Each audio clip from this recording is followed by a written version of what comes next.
What's going on with you guys, man? I'm in here. What is happening with y'all? What's up, family? Everybody hop on in. Let's chop it up real quick. Hope you guys had a great weekend.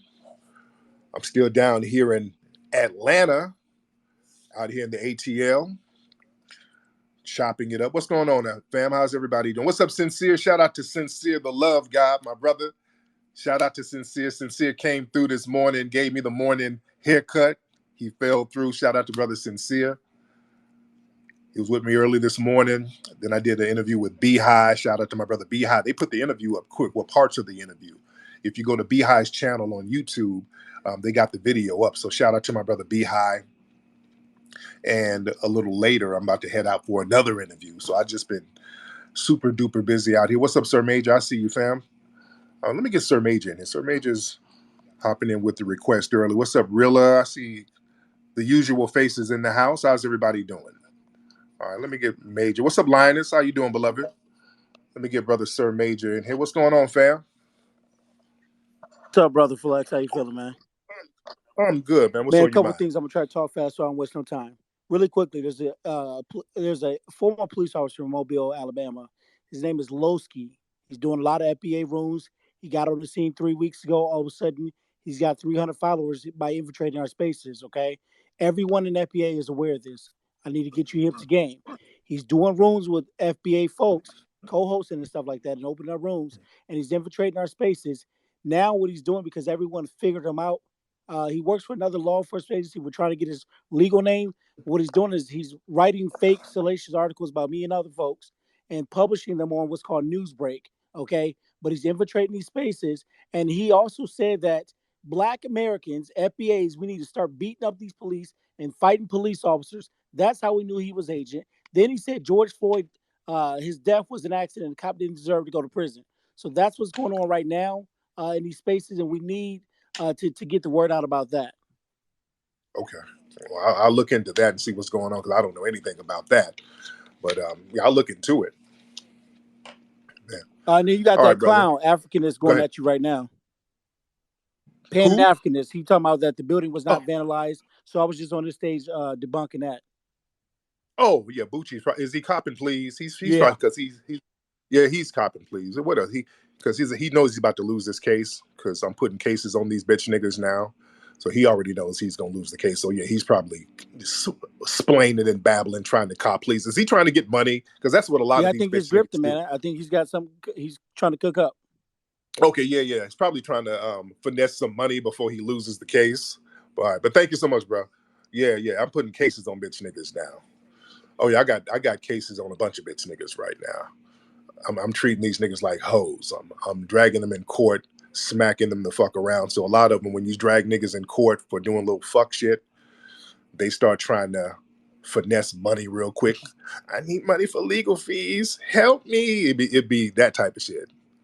You dig? So I'm pretty sure he's probably trying to reframe the narrative some janky way. No, he was doing fuck nigga shit. Our museum, he was doing some real slick shit around the museum, and that's why his ass is getting brought into court. All right, so no, I don't know what he's telling y'all, but that's what's going on. That fat bitch nigga was doing some slick janky shit around the museum, and we're gonna waddle his big wide hip ass in court, and all that trolling and babbling don't work in a courtroom.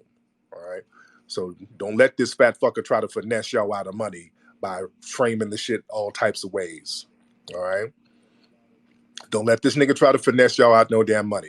That bitch nigga waited till I went to Washington, D.C. and then went up to our museum and then actually went inside harassing the damn tenants that's in there. Now the tenants are afraid. Oh, that nigga fucked up big time. All right. That hoe ass nigga waited till I went to D.C. and then waddled up to the damn museum on some COINTELPRO type shit, harassing the tenants in there because we still got people who's on lease for a few more months. So that's why he's getting that ass toe up. So he's gonna be out here copping pleas and lying. What that's what niggas do. But I want to see how that shit is gonna work in a court.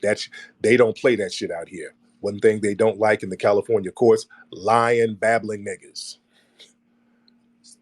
They do not like no lying, babbling nigga. So I want him to go into court with that same lying and babbling and plebiscite trolling and all that. I would love for him to go in there with that stupid shit. But anyway, I digress. Let me see, who is this? Michelangelo, hop on, man. Before we get into the topic, what's up, Juicy? I see you. I see you, Juicy. I see you, man. What's up, Michael? Hey, how's it going? I'm good. What's going on with you, I'm man? FBA. I'm down here in Savannah. So I wanted to talk about Deion Sanders. Yes, indeed. Go Yeah, ahead. I don't think he did the right thing, and here's why. I'm a fan. I'm a HBCU grad, and I'm a fan of football. And the problem that I have two problems. I'm gonna land my plane real quick.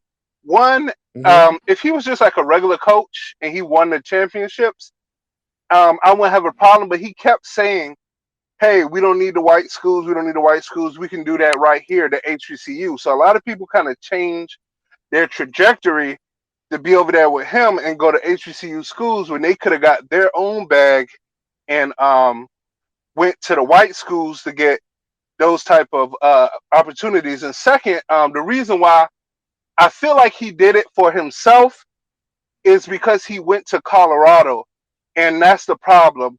All HBCUs aren't broke. He could have went to the ones who got paper, like a Tuskegee. He could have went to a Howard. He could have went to a Hampton.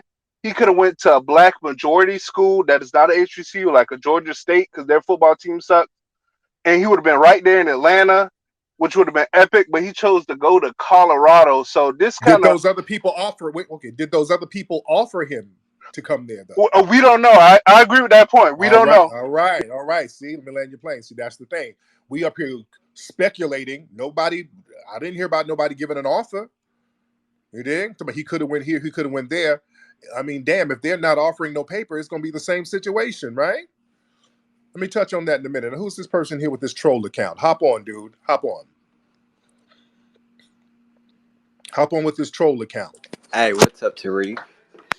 What's up, man? Now, what's up with this bitch ass troll So, is it account? true What that you kind married your wife you were preying on? Okay, okay. Now you're not gonna start with no goofball troll shit, and you sound like you have an accent. That's the thing with you, damn jealous ass tethers. You don't have any information. You don't have any real dirt. So because of your jealousy and your failure, you sit here and concoct bullshit because we're so thorough. You don't have anything. So deal with your damn jealousy. Deal with your own failure and shortcoming. Your first two sentences out your mouth, I can tell you had an accent and you were a little musty tether. So that just nullifies everything else you have to say. You sitting here, you creating a page about another man, so you are a beta bitch. So I don't respect anything you have to say. Now get your musty Uber driving ass out of here. All right. Now let me talk about Deion. This is my thing, and we got to keep it a buck. I've been talking about this in a couple of interviews. I talked about this with my brother Behi today. There's a lot of people who feel, different ways about it. Some people are like, yeah, he should have left. Some people are like, yeah, he should have stayed. We got to keep it a buck, man. We have to paper our people up when they do the right thing. We have to make sure their money is right. Bottom line. Now people were like, well, Deion said it wasn't about the money. Well, the thing is, it's not about the money until it's about the money. You understand what I'm saying? You can do some things for the love, but you still need to sustain yourself to a certain degree because Deion is starting to use his own money. He's donating half of his own money to the school. You can't really sustain yourself doing that. Yeah, you want to be charitable, but you still need to replenish your damn resources. You dig? There's only so much charity a person can give. The school, Jackson, the school down there, they should have been using the opportunity of all of the clout that they got, all of the notoriety that they got, the winning streaks that they got, the media coverage that they got. More people should have been there parlaying that and turning that into a bigger bag. More people should have been working their pieces. See, we have to get into the business of networking and not just depending on Deion, because from what I understand, Deion brought a couple of his own sponsors down there. So, I mean, this man is doing all the damn work. We can't just keep putting it on one person. We can't keep putting all the responsibility on one person who's prominent. Let's get off that bullshit. And Deion was probably like, damn, hey, man, I'm going to have to go. I got some other opportunities, man. I did the best I can do here. I turned everything around. I said I was going to do what I was going to do.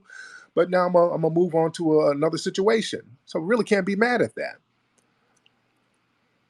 We have to start learning how to work the pieces, man, and not just depend on this guy.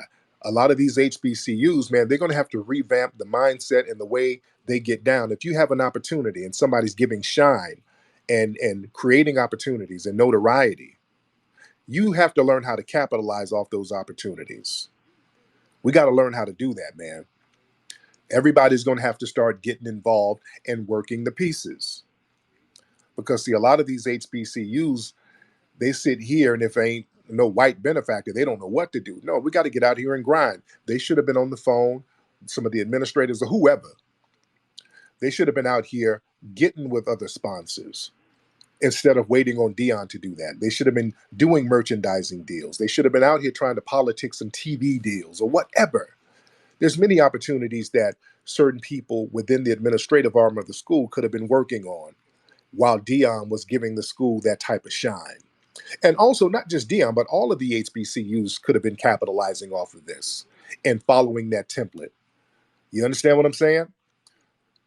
Because I've had some people get into the comment section of the Beehive interview, because I'm saying the same thing I was saying on Beehive. They were like, well, man, these schools ain't got no money. These schools is poor.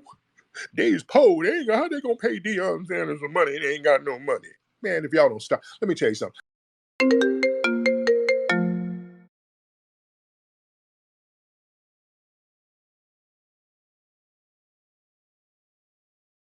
They start off with the hey, my brother, hey, brother Tariq.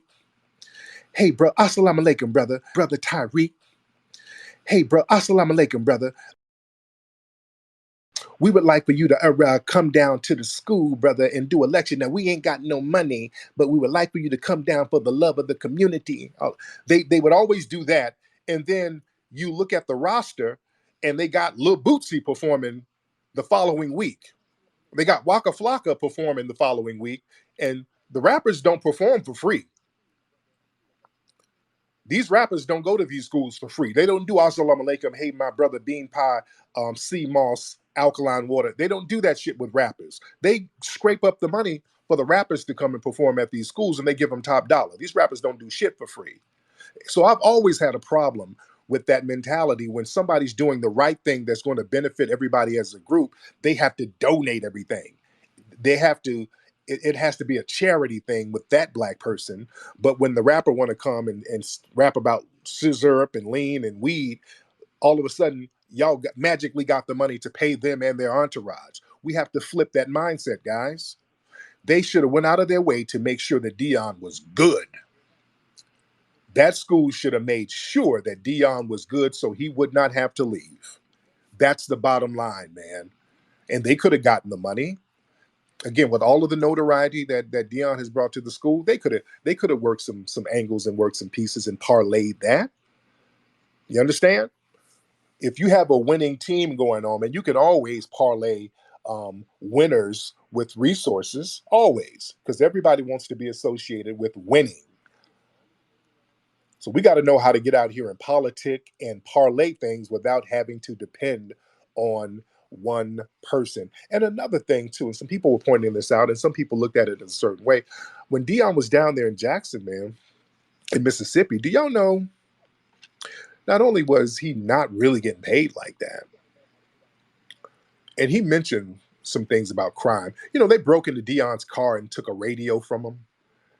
There was a radio that Deion had that was it was a boombox, and he had a lot of money, and a boombox don't mean nothing, but this particular boombox was a sentimental thing. This was a sentimental thing. So somebody, while he's down there bringing prestige to the city, to the schools, to the game down there, some dusty Negroes broke in his damn car, and they clearly targeted his car and stole a sentimental radio. Now, that type of shit right there will really put a bad taste in your mouth. Let's keep it a buck, guys, because we have too much of that fuck shit going on. When we come in and try to help out, We try to look out. We try to do the right thing. And then some dustball Negro in the mix tries to take advantage of it by dirtbagging you. That really puts a bad taste in a person's mouth when you're out here trying to do the right thing. And other groups don't really do that shit. If you have somebody who's bringing something to the community as a group, the community looks out for that person so that they won't get dirtbagged by the low-level dusty niggas within their community. We have to do something about dusty fuck niggas as a group. That reminded me, where my LA people? Where my LA people? There was a brother out here. Well, I keep saying here, I'm in Atlanta now, but in LA. There was a brother in LA, Tommy the Clown. If you're from LA, you know who Tommy the Clown is. He's been a staple in South Central LA, dancer, the crump dancing, and he would get youths from the neighborhood, have dance groups with them, and then they have dance competitions. They did a documentary about Tommy the Clown some years back. And there was a scene in the documentary that was so heartbreaking.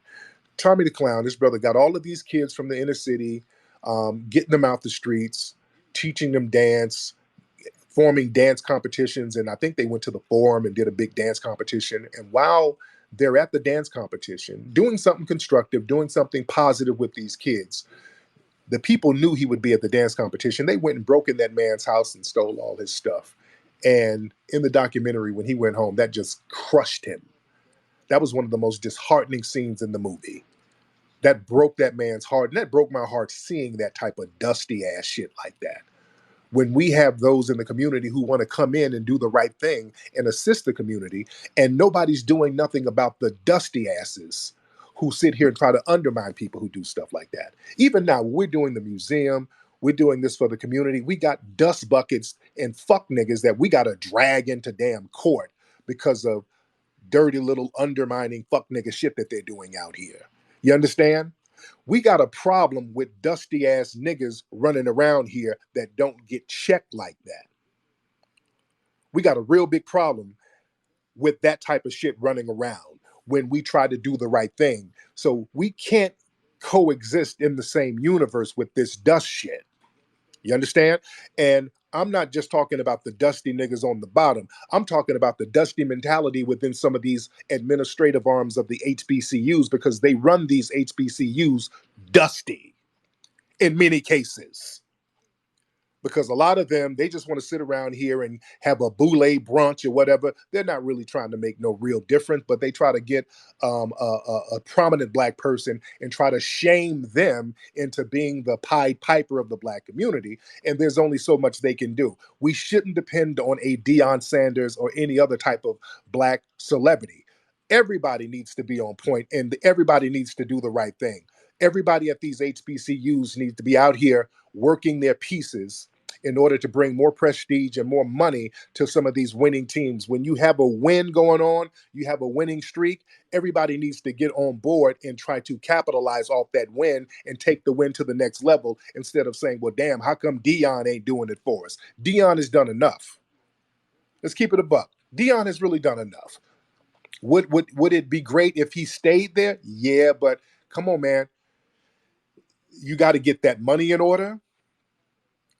You out here making the game hot, making it fly. You're winning. You can turn the team around. You got all eyes on the schools, the teams. You're making it fly. You're making it culturally pop off. So now other people need to assist him. We can't keep putting the onus on on one person. We got to get off this thing where we're making one person carry the load for every damn body.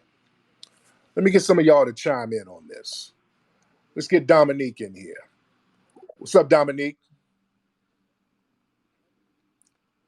Dominique, hop on, man. We got a lot of y'all in here right now. What's going on, Tariq? How you doing? I'm good, man. What's on your mind? What's good? I had two quick things. One, with the breaking in thing, there was another situation where Deion had they came into the locker room and they stole his phone, they stole his chains. Well, not his chains, Wow. but his watches. Yeah, bro, it was real dusty, and Wow. it was during the game too. The second thing is, I wish we as a people will understand the business aspect of sports. We got to understand, ads, coaches, administrators, they take better opportunities all the time. This happens every single day, and that we have to realize that he did all he can do, because when somebody's there long enough or too long, they stress themselves thin, or they end up getting fired, or they come to an amicable, decision of parting ways, because they just know that their time there has run its course. And we really just got to understand the business aspect of it. We're too emotional with it. This is a business at the end of the day. Thank you.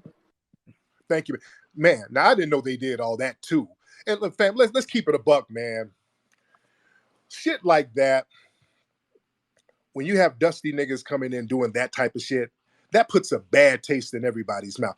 Look, if I'm coaching a team and they're winning and I'm turning this thing around and I ain't even getting a lot of money, I'm not even getting a lot of money doing it. I'm having to donate half my salary and I'm getting up 5 a.m. just really whipping everybody into shape, using my prestige and my clout to build up an institution. And y'all can't stop a dusty nigga from coming in there stealing my watch. Come on. Y'all can't stop a dusty ass nigga from going in the locker room, stealing a watch or stealing a radio, man. Come on. We got to do better with this dust shit. These dusty niggas mess it up for everybody. So yeah, at the end of the day, you're like, well, damn, man, what the hell am I doing all this for? That's how people start thinking, man. At the end of the day, people are like, well, damn, man, if I ain't making no money, I'm out here doing all this, and they can't even, y'all not checking these dusty ass niggas? Y'all not checking dudes out here coming? Because people know who's who, because dusty niggas do that for clout. You know the dusty niggas are going to steal the watch and the chain and go around the neighborhood bragging. You dig? And them niggas should have been dealt with doing that. Immediately. They should have been dealt with doing that, because you make it bad for everybody. So now Deion bounced. So now everybody's back to square one. Dusty niggas will mess it up for everybody. This is what I'm talking about. We got to clean that dust nonsense up, so that when people come and try to do the right thing, they're not thrown off by the fuck niggas within the community. Yeah, when you start listening to all of the stuff that went down and how my man was treated at the end of the day, yeah, would you, let's keep it a buck. Would you, I'm talking to you, the listeners, whatever skill you have, if you go and basically lend your skill to somebody or a group of people, you go into a community, let's say you go into a random village somewhere and you going in there, you say, 2 hours a day, I'm going to go in there and lend my expertise just to help them out. And then you go over there and one of them dusty niggas steal the rims off your car, steal your 20s. Now, most of the people there will be pretty cool. But just the fact that one of them niggas went and hit you up and stole from you, that would put a very bad taste in your mouth, because you would be like, well, damn, how come you couldn't do anything to quell that dusty nigga? You understand? Even if you're cool, even if I'm cool with you, if somebody who's associated with you or somebody from that community does some dusty behavior, that puts a cloud on everything, man. That goes back to the whole Tupac thing. I always use the Tupac example.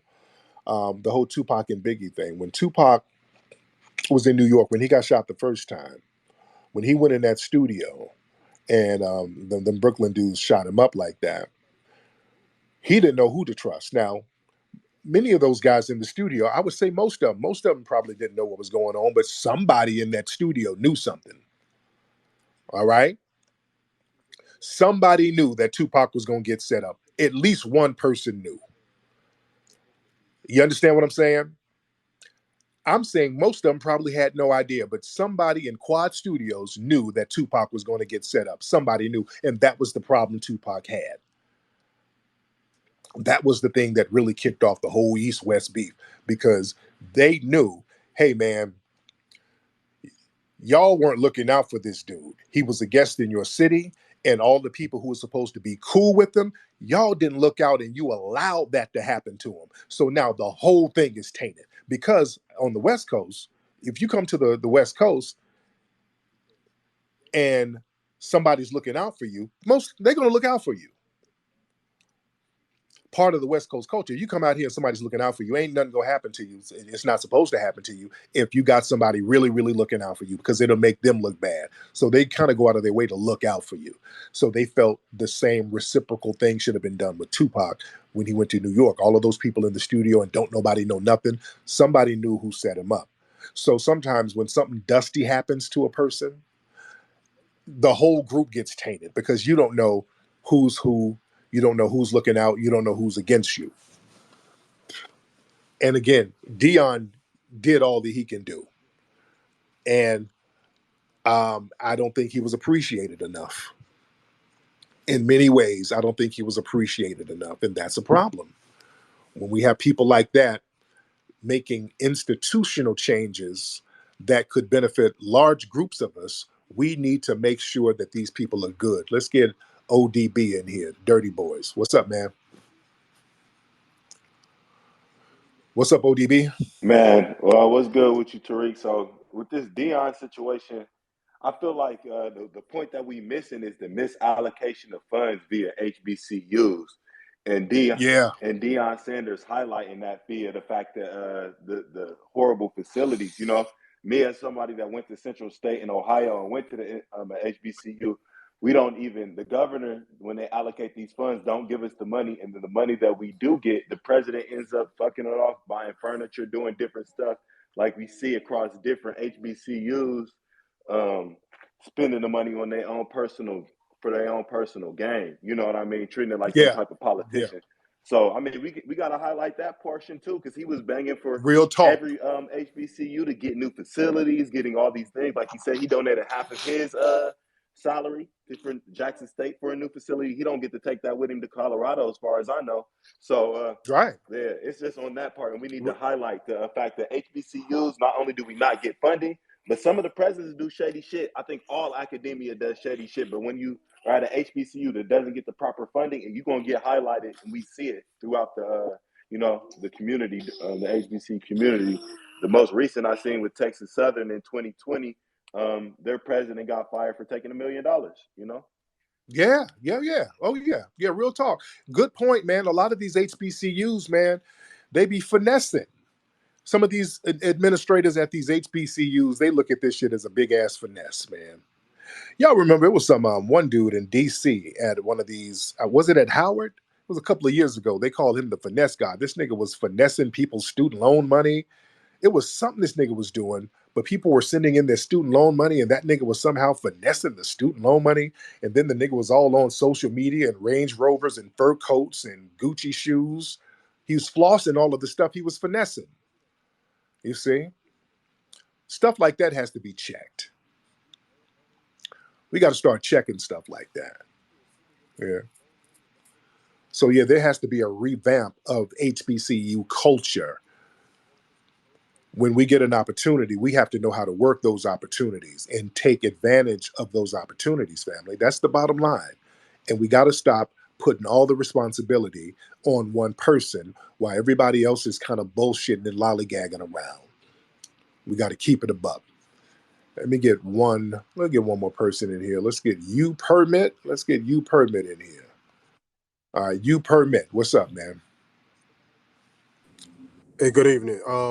I went to Alabama A&M, and I agree with everything that Deion. I think Deion did make a good move. For one, people always saying that these top Division I schools need more black head coaches, and Yeah, and Deion got that opportunity. Would we be having the same discussion if, say, the Alabama State coach got a job coaching at a Division I school in the Pac-12? Will we be having the same discussion if Coach Maynard from Alabama A&M got that same opportunity? No. right. And also with the funding and everything, Dion did get get ESPN to focus more on HBCU's games on Saturday, Yes, but yes, you remember there was a contract with the NFL channel that play and highlight HBCU games on Saturday. They don't have that contract anymore. So now on Saturdays, if you watch the NFL channel, they're replaying previous games from that following week. Wow. Second of all, why are we, we now have Shannon Sharp and a lot of these black sports talking heads bringing up the fact that we have all this negativity about Deion moving on. Shannon Sharp, and it's quite embarrassing when you have your own folks getting on mainstream TV addressing these type of issues. So when white people hear that, they say, well, damn, they hate each other that bad?